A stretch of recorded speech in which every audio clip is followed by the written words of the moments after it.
오늘은 요한계시록 7장입니다. 1절 말씀부터 8절 말씀까지 함께 봉독하시겠습니다.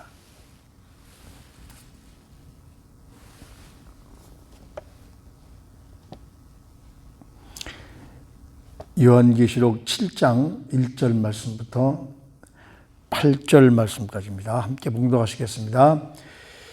2일 후에 내가 네 천사가 땅 네 모퉁이에 선 것을 보니 땅의 사방에 바람을 붙잡아 바람으로 하여금 땅에나 바다에나 각종 나무에 불지 못하게 하더라.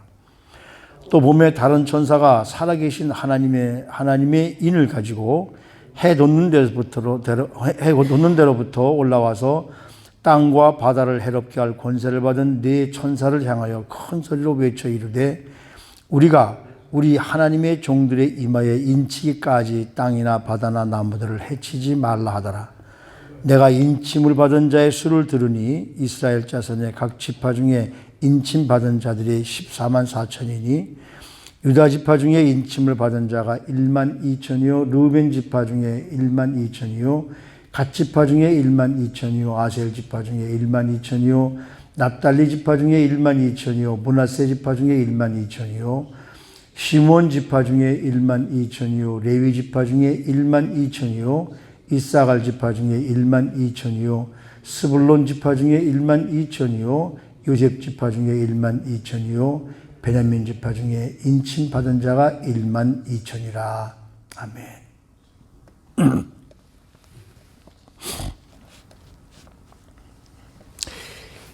이 7장은 여섯째 인과 일곱째 인 사이에 보충 설명이 이루어지게 됩니다. 인을 하나씩 뗄 때마다 우리가 어제 6장에서 보면은 인을 하나 뗄 때마다 그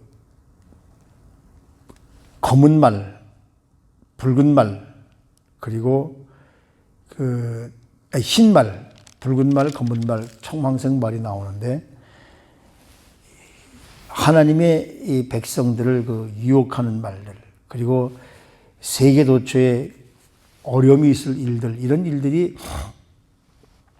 쭉 일어나면서 마지막 때가 되면은 엄청난 그 지진, 별, 자연재해 이런 것들이 많이 날 것이다. 그래서 마지막 인, 일곱째 인을 떼어야 되는데 여섯째 인과 일곱째 인 사이에 보충 설명이 나오는데 여섯째 인까지 띄고 나서 누가 능히 하나님 앞에 올바로 설 수 있겠는가. 근데 사도 요한이 환상을 보니까 네 천사가 땅 모퉁이에 선 것을 보니 땅의 사방에 바람을 붙잡아 바람으로 하여금 땅에나 바다에나 각종 나무에 불지 못하게 하더라. 네 천사는 동서남북을 의미합니다. 동서남북은 온 세계를 의미하죠. 사방에 땅에 바람을 부니 마지막 때 전쟁을 의미합니다. 땅과 바다는 어떤 한 곳에 국한된 것이 아니라 온 세계의 전체 나라들, 그리고 각종 나무에 불지 못하게 하더라. 살아있는 생물들, 사람까지 다 포함하는 것이죠. 근데 이제 마지막 그 심판이 있어야 되는데 마지막 심판은 뭐냐면 이제 일곱째 인이 그 8장 가서 보면 일곱째 인이 쫙 그 떨어질 때에 거기에 누가 나타나냐면 일곱 나팔을 든 천사들이 나타납니다. 나팔을 불게 되죠. 나팔을 불 때 하나씩 일들이 생기니까 그 일곱째 인이 떨어짐과 동시에 일곱째 나팔이 등장하고 마지막 일곱째 나팔이 부러짐과 동시에 일곱 대접이 가진 천사들이 등장합니다. 그러니까 이 마지막에는 이제 그 후에 일어날 일들을 이렇게 얘기하는 거죠. 그런데 저 네 천사가 세계를 지금 붙잡고 아직 바람을 불지 않게 하는 거죠. 전쟁을 아직 일으키지 않는 겁니다. 근데 한 천사가 하나님의 인을 가지고 와서 해 돋는 데부터 올라와서 땅과 바다를 해롭게 할 권세를 받은 네 천사를 향하여 큰 소리로 외쳐 이르되, 지금 온 세계에 전쟁을 아직 하지 못하도록 붙잡고 있는 천사에게 한 천사가 하나님의 인을 가지고 와서 하나님의 종들의 이마에 인치까지 땅이나 바다나 나무를 해하지 말라. 전쟁이 큰 전쟁이 일어나서 온 세계가 이제 완전히 멸망당하고 막 심판이 있을 텐데 잠깐 성령님을 다시 천사를 통해서 이 땅에 보내서 하나님의 종들, 즉 말하자면 하나님을 믿고 하나님을 의지하는 자들 이마에 인을 쳐주시겠다는 거죠. 그때까지 아직 전쟁을 유보해라. 이 성경에서 말하는 이 인, 우리가 말하는 도장이죠. 우리도 그 도장이 중요해. 미국엔 뭐 거의 도장이 없고 이제 사인으로 하게 되는데 한국에서는 도장으로 하잖아요. 그 중에서도 가장 중요한 것이 인감도장. 인감도장은 나라에 등록되어 있는 도장이죠. 바로 그 도장을 말합니다. 그러니까 이 도장이 있다는 것은, 도장이 찍혔다는 것은 소유권을 의미하는 것이죠. 그러니까 하나님이 천사들이 이 세상을 심판할 때에 하나님의 인 맞은 자들은 하나님의 소유권을 가진 하나님의 소유가 된 사람들이기 때문에 그 엄청난 재앙으로부터, 전쟁으로부터 구원받는다는 이야기입니다. 하나님이 인을 칠 때까지 재앙이 연기되고 있습니다. 저는 지금 이 세상이 그렇다고 봐요. 지금 미국에서 일어나고 있는 이 일들이 어떤 일이냐면 바로 마지막 때를 향한 일입니다. 총칼만 안 드는 전쟁이지 이 미국에서 일어난 일. 그래도 온 세계, 미국이 온 지금 현재 세계의 패권 국가이고 민주주의 국가인데 어떻게 민주주의 국가에서 이런 일들이 일어날 수 있겠는가?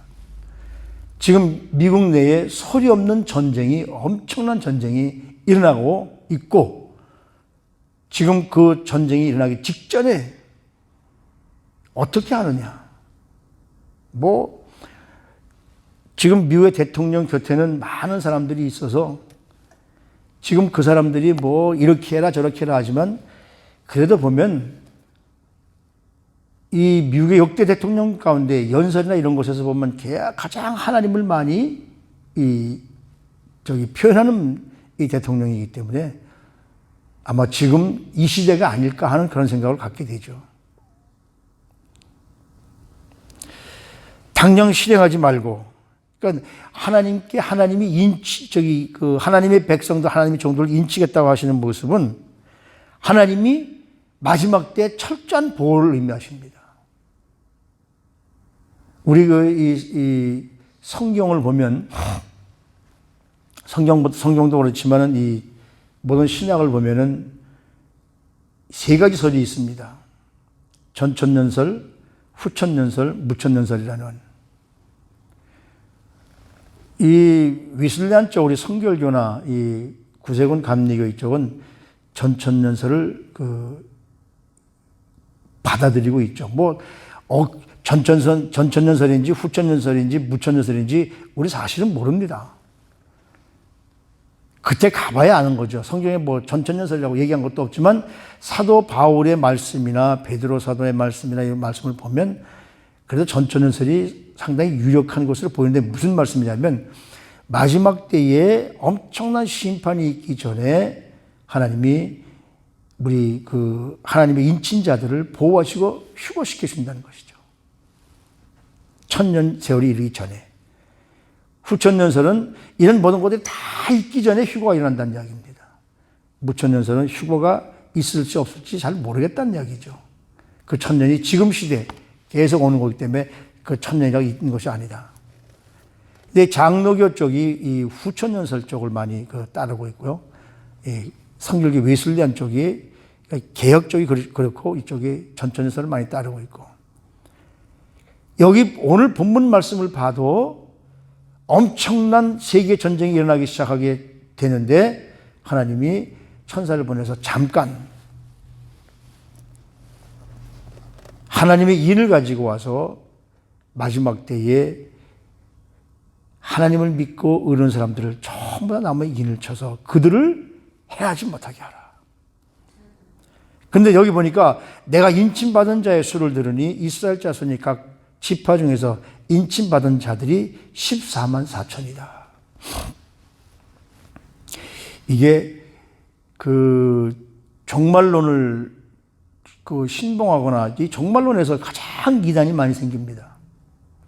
특히 이 종말론은 이 그 14만 4천이라는 요 숫자를 교묘하게 이용해서 잘못된 교리를 인도하는, 전하게 되거든요. 지금 신천지가 바로 14만 4천이 차기까지 14만 4천이 사면 자기 된다는 거예요. 여기 말하는 14만 4천은 문자적인 14만 4천이 아니라 여기 보면 유다 지파 중에서부터 지금 그 8절 말씀에 보면 12지파, 각 지파에 12명씩 12지파 14만 4천이거든요. 근데 이 성경에 보면 요한계시록에 보면 특히 7, 12, 7, 10이라는 말씀이 많이 나옵니다. 그렇다면 맨 처음에 마지막 때의 교회는 7교회를 얘기하는데 그렇다면 14만 4천이 뭔가 맞진 않잖아요. 이 12 곱하기 12라는 말들이 많이 나오는데 12 곱하기 12를 하면은 144잖아요. 144라는 것은 또 우리가 뭘 의미하냐면 저 뒤에 요한계시록 21장 가서 보면 새 예루살렘 성의 사방의 넓이와 장과 그리고 넓이와 고가 144 스타디온이다 이렇게 얘기합니다. 큐빗이죠. 그리고 그 넓이는 얼마냐면 12,000 스타디온이라고 합니다. 그러면 12,000 스타디온이라는 것은 우리가 지금 우리가 아는 이 형식적으로 계산해 보면은 약 1,400마일, 한 2,200km, 사방 2,200km 되는 엄청난 큰 성급이 나오는 거죠.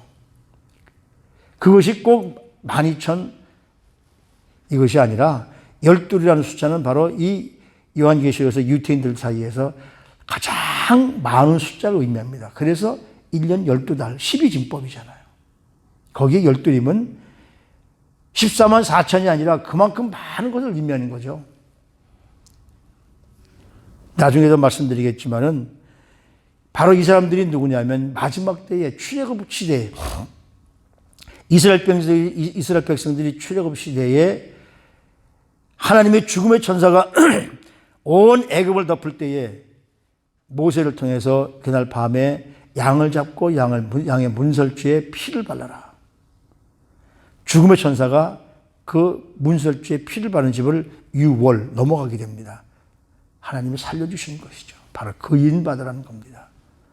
마지막 때가 되면 이 하나님이 어떻게 됩니까? 에스겔서에서도 바로 이 장면이 인친 잡는 장면이 나오는데 에스겔서 9장 말씀에 보면 예루살렘 성읍 중에서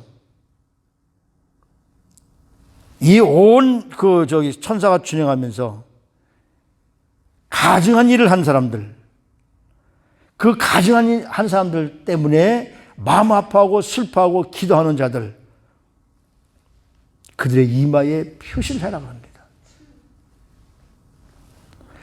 그러면 그 예루살렘을 마지막 때에 와서 심판하실 때에 늙은 자나 젊은 자나 처녀나 아이들이나 모두를 다 죽이되 이마에 인맞은 자들은 살려라 이렇게 말씀하거든요. 요 뒤에 나오는 9장 4절 말씀에도 보면 그 말이 나와요. 그들에게 이르시되 땅에 풀이나 푸른 것이나 각종 수목을 해하지 말고 오직 이마에 하나님의 인침받지 아니한 사람들만 해하라. 마지막 때에 우리는 정말 하나님 앞에 성령으로 인침받은 자들이 되기를 소원하십시오. 옛날에 다미 선교회 시절에 미국에 그 누구죠? 그 아이 이름이 갑자기 기억이 안 나는데, 하방익이라는 그 아이에게 와서 인받아야 됩니다. 그 아이가 인침하고 막 인받고 막 이러잖아요. 이런 잘못된 이단을 따라가는 게 아니라 저와 여러분들은 마지막 때 성령의 인받기를 소원하십시오. 14만 4천이라는 이야기는 온 세계 사람들을 다 의미합니다. 근데 여기 우리가 성경을 읽다 보면 유다 지파 중에 인침받은 자가 1만 2천이요 르우벤 지파, 갓 지파, 아셀 지파, 납달리 지파, 시므온 지파, 레위 지파까지 여기 포함됩니다.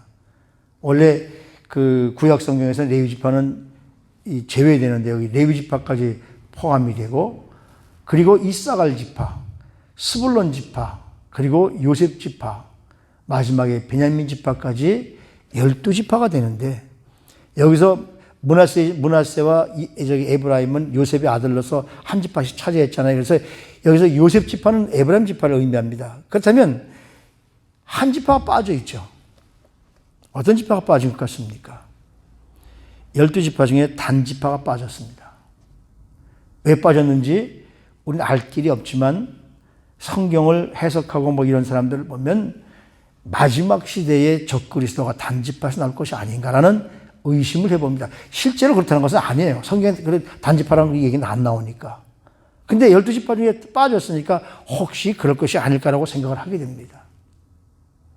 그런 것에 우리가 현혹되지 마시고 일단은 우리 모두가 다 14만 4천이라는 그 하나님의 인받은 자들 그 앞에 우린 성령의 인을 받아야 될 줄 압니다. 그러면 여기서 나오는 그 이스라엘 지파만 의미하는 것이 아니라 우리 모든 영적 이스라엘로서 마지막 때에 하나님을 따르는 모든 백성들이 바로 이 인맞은 자들에게 포함되는 것이죠. 이스라엘이라는 표현은 더 이상 종족의 표현이 아니라 우리는 아브라함의 믿음을 이어받은 영적 이스라엘 백성들로서 하나님께 속한 모든 자가 14만 4천이다. 그것은 숫자를 우리가 14만 4천 거기에 연연하지 마시고 만의 만. 그러니까 이 이스라엘 백성들의 최고의 숫자. 그러니까 이 숫자는 얼마가 될지 모르죠.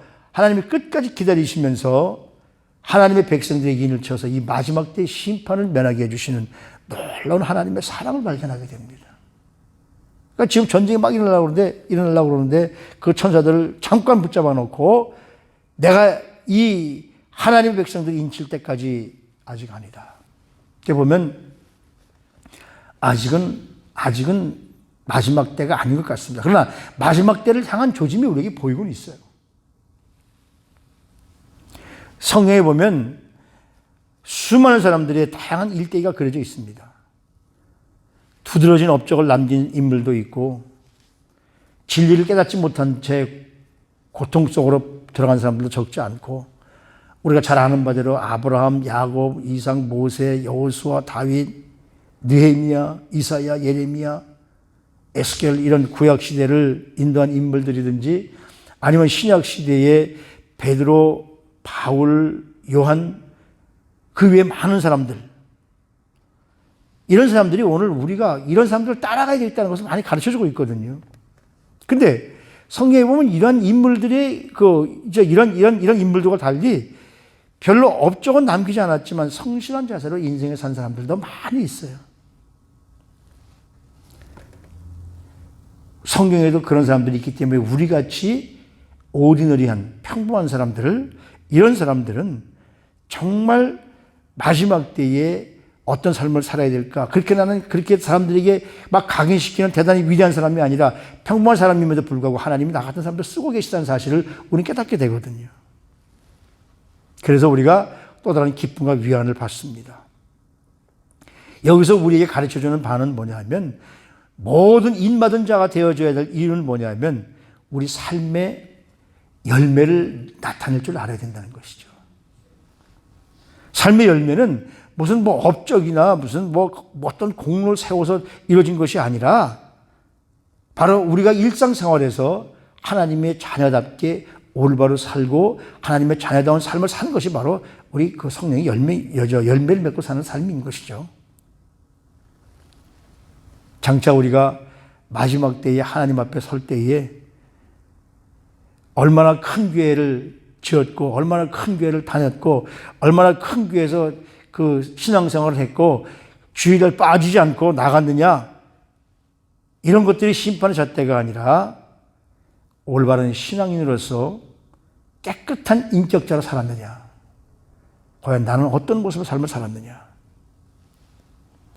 진정한 열매는 삶 자체를 나타낸다는 것을 우리에게 깨닫게 해줍니다.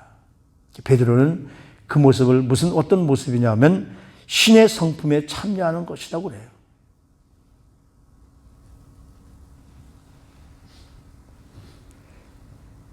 우리 주님이 몸소 걸어가셨던 길, 그 길을 따르면서 우리가 그분을 닮아갈 때 우리 인생에도 향기로운 열매를 맺게 될 줄로 믿습니다.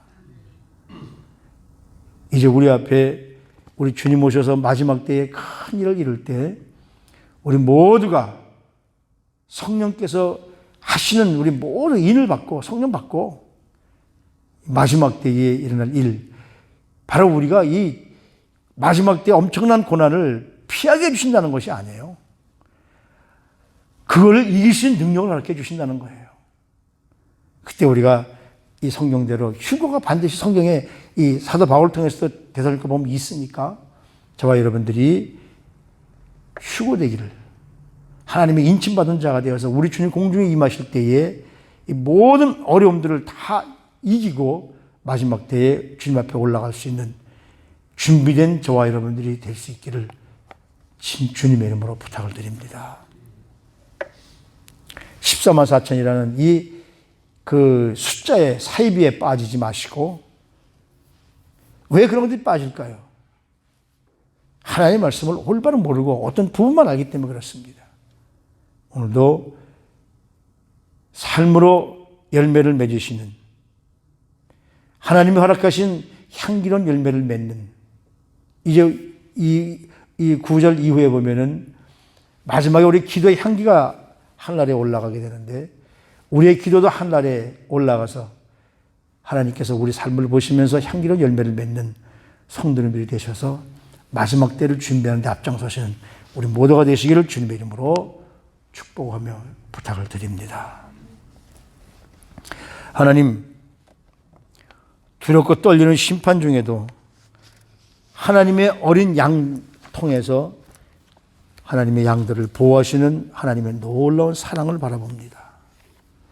하나님, 마지막까지 우리를 보호하시기를 원하시고 마지막까지 보호를 받을 만한 자들에게 성령의 인침받기를 원하시는 하나님, 오늘도 그 인침받을 때에 부족한 저희들 기억하시고 정말 성령님으로 말미암아 인침을 받고 우리 주 예수 그리스도를 따라서 영생에 참여할 수 있는 사랑하는 주의 백성들이 되어줄 수 있도록 주님 도와주시옵소서.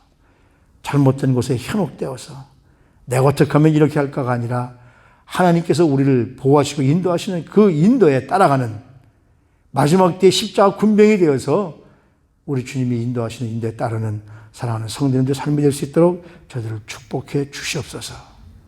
존귀하신 우리 구주 예수 그리스도 이름으로 감사하며 기도드리옵나이다. 아멘.